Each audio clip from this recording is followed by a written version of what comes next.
एक बेटा होने के बावजूद उनकी देखभाल बेटी कर रही थी, क्योंकि बेटा अपने माँ बाप को छोड़कर विदेश जा चुका था।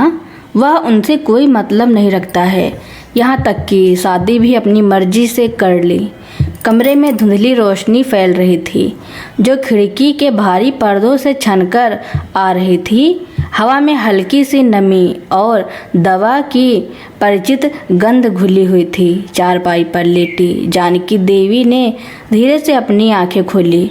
उनकी नज़रें कमरे की दीवारों पर घूमती रही, हर एक दरार और धब्बे को पहचानती हुई, जो अब उनके जीवन का एक अभिन्न हिस्सा बन चुके थे। उनकी कमर में दर्द की एक धीमी और लगातार लहर उठ रही थी, जो उनके पैरों तक फैल रही थी। उन्होंने करवट लेने की कोशिश की, लेकिन उनकी कमज़ोर मांसपेशियां उनका साथ नहीं दे रही थी। एक हल्की सी आह उनके होठों से निकल गई। बाहर पंछियों की चहचहाहट सुनाई दे रही थी, एक नया दिन शुरू होने का संकेत। जानकी देवी को याद आया कि कैसे कभी वह सुबह उठकर पूरे घर को अपनी आवाज़ और ऊर्जा से भर देती थी। अब उनकी दुनिया इस कमरे और इसमें मौजूद कुछ परिचित चेहरों तक सिमट गई थी। दरवाज़ा धीरे से खुला और उनकी बेटी कविता अंदर आई। कविता के चेहरे पर चिंता की लकीरें स्पष्ट थी, लेकिन उनकी आंखों में अपनी माँ के लिए गहरा प्यार झलकता था। माँ, आप उठ गईं? कविता ने धीमी आवाज़ में पूछा। जानकी देवी ने कमज़ोर मुस्कान के साथ सिर हिलाया। हाँ बिटिया। उनकी आवाज़ में कमजोरी थी, लेकिन उसमें अपनी बेटी के लिए स्नेह भरा हुआ था। कविता धीरे धीरे उनके पास आई और उनके माथे पर हाथ फेरा। कैसा महसूस कर रही हैं आप? पहले से थोड़ा बेहतर? जानकी देवी ने कहा। हालांकि वह जानती थी कि यह सच नहीं था। दर्द हमेशा उनके साथ रहता था, एक अनचाहे मेहमान की तरह। मैं आपके लिए चाय ले आती हूँ, कविता ने कहा और कमरे से बाहर चली गई। जानकी देवी ने छत की ओर देखा। पंखा धीरे धीरे घूम रहा था, लेकिन कमरे में हवा की कोई खास हरकत महसूस नहीं हो रही थी। उन्हें अपने अतीत के दिन याद आए, जब वह स्वस्थ थी और घर के सारे काम खुद करती थी। खेत में काम करना, खाना बनाना, बच्चों की देखभाल करना। उनका जीवन हमेशा व्यस्त और उद्देश्यपूर्ण रहा था। अब वह बिस्तर पर लेटी रहती थी, दूसरों पर निर्भर। यह विचार उन्हें अंदर ही अंदर कचोटता था। चाय का प्याला पकड़ते हुए जानकी देवी ने कविता को अपने पास बैठने को कहा। चाय की गर्मी उनके हाथों को थोड़ी राहत दे रही थी। तुम्हें याद है कविता? उन्होंने धीरे से कहा। जब तुम छोटी थी और बारिश में भीगकर घर आई थी, तुम्हें कितनी सर्दी लग गई थी? कविता मुस्कुराई। हाँ माँ, मुझे याद है। आपने मुझे गर्म पानी से नहलाया था और अपनी पुरानी साड़ी ओढ़ने को दी थी, और फिर तुमने पूरी रात मुझे अपनी कहानियाँ सुनाई थी। जानकी देवी ने बोला। तुम हमेशा से ही बातों की धनी रही हो। वह पुरानी यादों में खो गईं। जानकी देवी ने अपने पति सुरेश जी को याद किया, जो अब इस दुनिया में नहीं थे। उनकी हंसी, उनकी मेहनत, उनका प्यार, सब कुछ उनकी यादों में ताज़ा था। उन्होंने अपने बेटों रवि और अमित के बचपन के किस्से सुनाए, उनकी शरारतें और उनकी उपलब्धियाँ। हर याद के साथ जानकी देवी के चेहरे पर एक क्षणिक चमक आ जाती थी, जैसे बुझते हुए दीपक में एक लौ जल उठी हो। लेकिन फिर वास्तविकता का बोझ उन पर फिर से आ जाता था। उनके बच्चे अब बड़े हो गए थे, अपनी अपनी दुनिया में व्यस्त। कविता अपने साथ रहती थी और उनकी देखभाल करती थी, लेकिन बेटों से वह कभी कभी ही मिल पाती थी। उन्हें दुख होता था कि उनके बच्चे अब पहले जैसे उनके पास नहीं बैठते थे, उनसे बातें नहीं करते थे। जीवन की भागदौड़ में कहीं न कहीं वह स्नेह और अपनापन कम हो गया था। जिसकी उन्होंने कभी कल्पना भी नहीं की थी। दिन बीतते गए और जानकी देवी की तबीयत बिगड़ती चली गई। दर्द अब और असहनीय हो गया था। रातें बेचैनी और नींद की कमी में गुजरती थी। कविता हर पल उनकी सेवा में लगी रहती थी, लेकिन वह भी असहाय महसूस करती थी। डॉक्टर ने कई बार आकर देखा था और दवाइयाँ दी थी, लेकिन बीमारी अपनी जड़ें गहरी जमा चुकी थी। अब सिर्फ दर्द को कम करने और जानकी देवी को आराम देने की कोशिश की जा रही थी। घर का माहौल उदास हो गया था। हंसी और खुशी की जगह अब चिंता और मौन ने ले ली थी। रवि और अमित कभी कभी आते थे, अपनी माँ की हालत देखकर दुखी होते थे, लेकिन उनके पास इतना समय नहीं होता था कि वे ज़्यादा देर तक रुक सके। जानकी देवी सब कुछ समझती थी। वह जानती थी कि उनके बच्चे उन्हें प्यार करते हैं, लेकिन उनकी अपनी मजबूरियां हैं। वह उन्हें दोष नहीं देती थी, लेकिन उनका दिल उदास हो जाता था। उन्हें लगता था कि जैसे वह धीरे धीरे इस दुनिया से दूर होती जा रही हैं और उनके अपने ही लोग उनसे बिछड़ते जा रहे हैं। कविता के लिए यह समय बहुत कठिन था। वह अपनी माँ की बीमारी से अंदर ही अंदर टूट रही थी। उनकी देखभाल करना शारीरिक और भावनात्मक रूप से थका देने वाला था। रात भर जागना, दवाइयाँ देना, उनकी ज़रूरतों का ध्यान रखना, यह सब कुछ उस पर भारी पड़ रहा था। उसने अपनी माँ की सेवा के लिए अपनी नौकरी छोड़ दी थी। आर्थिक तंगी भी एक बड़ी समस्या थी, लेकिन कविता ने कभी शिकायत नहीं की। उसकी माँ ही उसका सब कुछ थी। कभी कभी जब वह अकेली होती थी तो वह फूट फूट कर रोती थी। उसे अपनी माँ की चिंता होती थी और अपने भविष्य की भी। वह जानती थी कि एक दिन उसकी माँ उसे छोड़कर चली जाएगी और तब वह बिल्कुल अकेली रह जाएंगी, लेकिन फिर भी उसने हार नहीं मानी। वह हर पल अपनी माँ के साथ बिताती थी, उन्हें प्यार करती थी, उनकी बातें सुनती थी और उन्हें हिम्मत देती थी। वह जानती थी कि यही वह समय है जब उसकी माँ को उसकी सबसे ज़्यादा ज़रूरत है। एक दोपहर जब जानकी देवी थोड़ी बेहतर महसूस कर रही थी, उन्होंने कविता को अपने पास बुलाया। उनकी आवाज़ कमज़ोर थी, लेकिन उसमें एक दृढ़ता थी। कविता, मेरी एक इच्छा है, उन्होंने कहा। कविता ने उनकी ओर ध्यान से देखा। क्या इच्छा है माँ? मैं अपने बेटों को देखना चाहती हूँ, जानकी देवी ने कहा। एक बार मरने से पहले मैं उन्हें अपनी आँखों से देखना चाहती हूँ, उनसे बातें करना चाहती हूँ। कविता का दिल दुख से भर गया। वह जानती थी कि उनके भाइयों के पास आने का समय निकालना मुश्किल होगा, लेकिन वह अपनी माँ की अंतिम इच्छा को पूरा करने की पूरी कोशिश करेंगी। उसने तुरंत रवि और अमित को फ़ोन किया और अपनी माँ की इच्छा के बारे में बताया। शुरू में दोनों ने अपनी व्यस्तता का हवाला दिया, लेकिन कविता ने उन्हें अपनी माँ की बिगड़ती हालत और उनकी आखिरी इच्छा के बारे में समझाया। आखिरकार वे आने के लिए तैयार हो गए। जब रवि और अमित घर पहुंचे तो जानकी देवी की आंखों में एक चमक आ गई। उन्हें देखकर उनके चेहरे पर एक कमज़ोर मुस्कान तैर गई। बेटे अपनी माँ के पास बैठ गए और उनसे बातें करने लगे। उन्होंने अपने काम के बारे में बताया, अपने बच्चों के बारे में बताया और अपनी माँ के स्वास्थ्य के बारे में पूछा। जानकी देवी ने ध्यान से उनकी बातें सुनी। उन्हें खुशी हो रही थी कि उनके बच्चे उनके पास हैं, भले ही कुछ समय के लिए ही सही।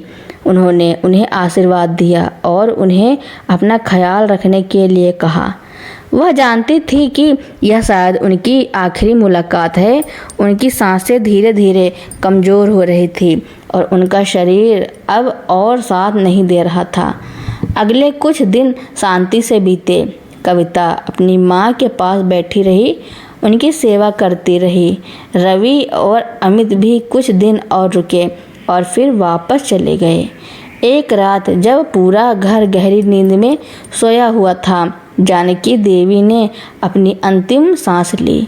कविता उनके पास बैठी हुई थी, उनका हाथ अपने हाथों में लिए हुए। उनकी आंखों में आंसू थे, लेकिन उनके चेहरे पर एक शांति का भाव था।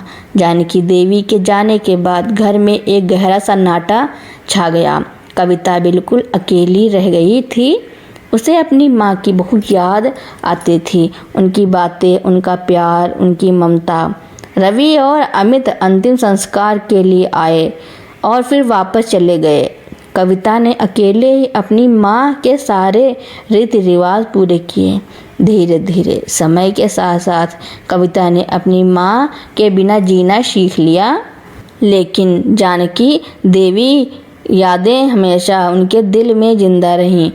उन्होंने उसे सिखाया था कि जीवन कितना अनमोल है, परिवार का क्या महत्व है और प्यार की शक्ति कितनी महान है। कविता ने अपनी माँ की विरासत को आगे बढ़ाया। उसने गरीबों और ज़रूरतमंदों की सेवा करना शुरू कर दिया, जैसा कि उसकी माँ हमेशा करती थी। उसने अपने घर के दरवाजे हमेशा सबके लिए खुले रखे और उसने अपने आसपास के लोगों को प्यार और सम्मान दिया।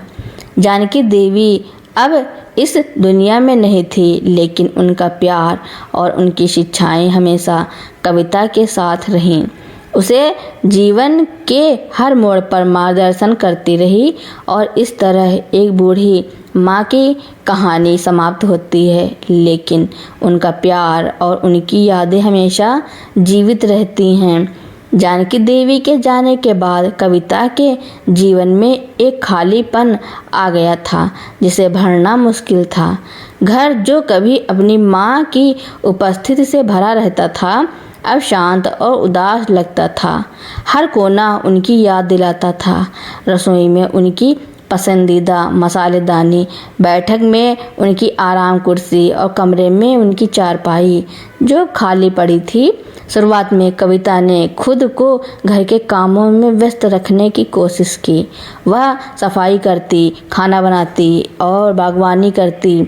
उन सभी कामों में खुद को डुबो देती जो कभी उसकी माँ के साथ मिलकर किया करती थी। लेकिन शाम होते ही जब घर शांत हो जाता, अकेलापन उसे घेर लेता। उसे अपनी माँ की आवाज़ें सुनने की, उनसे बातें करने की और उनके स्नेह को महसूस करने की तीव्र इच्छा होती थी। वह जानती थी कि उसे आगे बढ़ना होगा, लेकिन अपनी माँ की यादों को छोड़ना उसके लिए आसान नहीं था। उसका भाई रवि और अमित कभी कभार फ़ोन करते थे, लेकिन उनकी बातचीत औपचारिक और संक्षिप्त होती थी। वे अपनी अपनी गृहस्थी और जिम्मेदारियों में व्यस्त थे। कविता को महसूस होता था कि जैसे वह धीरे धीरे अपने परिवार से दूर होती जा रही है। इसी दौरान कविता ने अपने पड़ोसियों से थोड़ा घुलना मिलना शुरू किया। पहले वह अपनी माँ की देखभाल में इतनी व्यस्त रहती थी कि उसे दूसरों से बात करने का समय ही नहीं मिलता था। अब वह शाम को थोड़ी देर के लिए पड़ोस की महिलाओं के साथ बैठती, उनकी बातें सुनती और अपनी कुछ बातें उनसे साझा करती।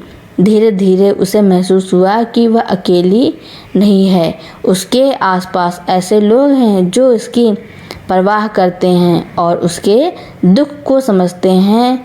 उसने गांव के मंदिर में भी जाना शुरू कर दिया। वहाँ उसे शांति मिलती थी और वह अपनी माँ के लिए प्रार्थना करती थी। मंदिर में उसकी मुलाकात कुछ बुजुर्ग महिलाओं से हुई जो अपनी अपनी तरह से अकेलेपन और दुख से जूझ रही थी। उनके साथ बात करके कविता को थोड़ा सुकून मिला। उसे लगा कि जैसे वह एक ऐसे समुदाय का हिस्सा बन रही हैं जो उसके दर्द को समझता है। अब कविता धीरे धीरे अपने जीवन में एक नई लय खोजने लगी। उसने अपनी माँ की यादों को संजो कर रखा था, लेकिन अब वह अतीत में अटकी नहीं रहना चाहती थी। उसे पता था कि उसकी माँ भी यही चाहती होंगी कि वह खुश रहे और अपना जीवन जिए। एक दिन गांव में एक स्वयंसेवी संस्था ने एक स्वास्थ्य शिविर लगाया। कविता ने भी वहां जाकर अपनी सेवाएं दी। उसने लोगों की मदद की, उनकी बातें सुनी और उन्हें ज़रूरी जानकारी दी। इस काम में उसे संतोष मिला। उसे लगा कि जैसे वह अपनी माँ के सिखाए हुए रास्ते पर चल रही है। दूसरों की मदद करना और उनके जीवन में थोड़ा सा भी सकारात्मक बदलाव लाना। शिविर में उसकी मुलाकात सुरेश नाम के एक व्यक्ति से हुई। सुरेश भी एक स्वयं सेवक था और गांव के बच्चों को मुफ्त में पढ़ाया करते थे। उनकी सादगी, उनकी ईमानदारी और दूसरों के प्रति उनका समर्पण कविता को बहुत अच्छा लगा। धीरे धीरे दोनों में दोस्ती हो गई। वे अक्सर साथ में काम करते, बातें करते और एक दूसरे के सुख दुख साझा करते। सुरेश ने कविता को समझाया कि जीवन में दुख और अकेलापन स्वाभाविक है, लेकिन हमें हार नहीं माननी चाहिए। उन्होंने उसे प्रेरित किया कि वह अपने लिए भी कुछ करे, अपने शौक पूरे करे और एक नया जीवन शुरू करे। कविता को सुरेश का साथ अच्छा लगने लगा था। उन्हें महसूस हुआ कि शायद जीवन उन्हें एक और मौका दे रहा है, एक नई शुरुआत करने का, एक बार फिर से खुश रहने का। कविता जानती थी कि अपनी माँ की जगह कोई नहीं ले सकता और उनकी यादें हमेशा उसके दिल में रहेंगी, लेकिन अब वह उस दुख से आगे बढ़ना चाहती थी जो उसे घेरे हुए था। सुरेश के साथ उसकी दोस्ती धीरे धीरे गहरी होती गई। दोनों में एक दूसरे के लिए सम्मान और समझ थी। कविता ने फिर से पढ़ाना शुरू कर दिया जो उसे बचपन से पसंद था। उसने गांव की महिलाओं के लिए एक छोटा सा सिलाई केंद्र खोला जहां वह उन्हें सिलाई सिखाती थी और उन्हें आत्मनिर्भर बनने में मदद करती थी। इस काम में उसे बहुत खुशी मिलती थी। उसे लगता था कि जैसे वह अपनी माँ के सपनों को ही आगे बढ़ा रही है। उसके भाई भी अब उससे पहले से ज़्यादा मिलने आते थे। उन्होंने देखा कि कविता अब अकेली नहीं है और वह अपने जीवन में खुश है। उन्हें इस बात की खुशी थी कि उनकी बहन ने इतनी मुश्किलों के बाद भी हार नहीं मानी और एक नई शुरुआत की। कविता ने अपनी माँ की यादों को अपने जीवन का एक महत्वपूर्ण हिस्सा बनाए रखा था, लेकिन अब वह उन यादों के बोझ तले दबी नहीं थी। उनसे सीखा था कि दुख को स्वीकार करके और दूसरों से जुड़कर जीवन को फिर से जिया जा सकता है। एक दिन सुरेश ने कविता से शादी का प्रस्ताव रखा। कविता ने खुशी खुशी स्वीकार कर लिया। उसे लगा कि उसकी माँ भी यही चाहती होगी कि वह खुश रहे और अपना एक परिवार बनाए। उनकी शादी सादगी से हुई जिसमें गांव के सभी लोग शामिल हुए। कविता ने अपनी माँ की पुरानी साड़ी पहनी थी जो अब उसकी यादों का एक अनमोल हिस्सा थी। नए घर में कविता और सुरेश ने एक खुशहाल जीवन बिताया। उन्होंने मिलकर गांव के विकास के लिए काम किया और दूसरों की मदद की। कविता ने अपनी माँ की शिक्षाओं को कभी नहीं भुलाया। प्यार, करुणा और सेवा का महत्व। और इस तरह एक बूढ़ी बीमार माँ की कहानी एक नई उम्मीद और एक नई शुरुआत के साथ आगे बढ़ती है। जानकी देवी भले ही अब इस दुनिया में नहीं थी, लेकिन उनका प्यार और उनकी विरासत हमेशा उनके बच्चों और उनके आसपास के लोगों के दिलों में जीवित रही। उन्होंने सिखाया कि जीवन में दुख के बाद भी खुशी मिलती है और अकेलेपन में भी जुड़ाव की तलाश की जा सकती थी, जो यह बताती थी कि प्यार और करुणा की शक्ति कभी खत्म नहीं होती। कविता और सुरेश का छोटा सा संसार खुशियों से भर गया। कुछ वर्षों बाद उनके घर में एक नन्हे मेहमान का आगमन हुआ, एक प्यारी सी बेटी जिसका नाम उन्होंने प्रीति रखा। अपनी माँ की याद में प्रीति के आने से घर में नई रौनक आ गई। कविता और सुरेश अपनी बेटी की देखभाल में व्यस्त रहने लगे। प्रीति बिल्कुल अपनी दादी की तरह शांत और समझदार थी।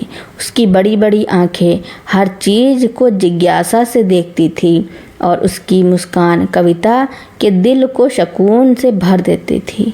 कविता अपनी बेटी को अपनी माँ की कहानियाँ सुनाती थी, उनके प्यार और उनकी ममता के बारे में बताती थी।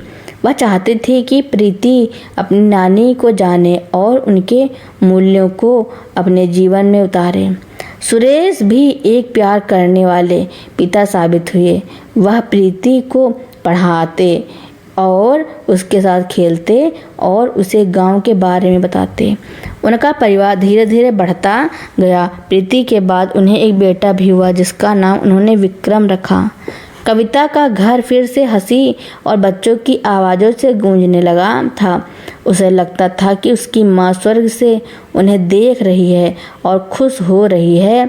उसने अपनी माँ की कमी को कभी नहीं भुलाया था, लेकिन अब उसके पास अपना एक भरा पूरा परिवार था जो उसे प्यार करता था और उसकी परवाह करता था। उसके भाई रवि और अमित भी अब अपने बच्चों के साथ अक्सर आते थे। उनके बच्चे प्रीति और विक्रम के साथ खेलते थे और घर में एक खुशनुमा माहौल बन जाता था। कविता को लगता था कि जैसे समय ने उसके सारे दुख धो दिए हैं और अब उसके जीवन में सिर्फ खुशियाँ ही खुशियाँ हैं। कविता और सुरेश ने मिलकर गांव के विकास के लिए अपना काम जारी रखा। उन्होंने जानकी देवी की स्मृति में एक छोटा सा पुस्तकालय खोला जहां बच्चे मुफ्त में किताबें पढ़ सकते थे। सुरेश ने गांव के स्कूल में अपनी शिक्षण सेवाएं जारी रखी और कविता ने महिलाओं को सिलाई केंद्र को और बढ़ाया, जिससे कई महिलाओं को आत्मनिर्भर बनने में मदद मिली। उनकी बेटी प्रीति भी बड़ी होकर अपनी माँ की तरह सेवाभावी बनी। वह अक्सर अपनी माँ के साथ गांव के ज़रूरतमंद लोगों की मदद करने जाती थी। विक्रम थोड़ा शरारती था, लेकिन उसका दिल भी साफ था और वह हमेशा दूसरों की मदद के लिए तैयार रहता था। कविता ने अपने बच्चों को अपनी माँ के मूल्यों को सिखाया, ईमानदारी, करुणा और दूसरों के प्रति सम्मान। वह चाहती थी कि उनके बच्चे भी एक अच्छे इंसान बने और समाज में अपना योगदान दे। गांव में कविता और सुरेश का परिवार एक मिसाल बन गया था। लोग उनकी सादगी, उनके प्यार और उनके समर्पण की प्रशंसा करते थे।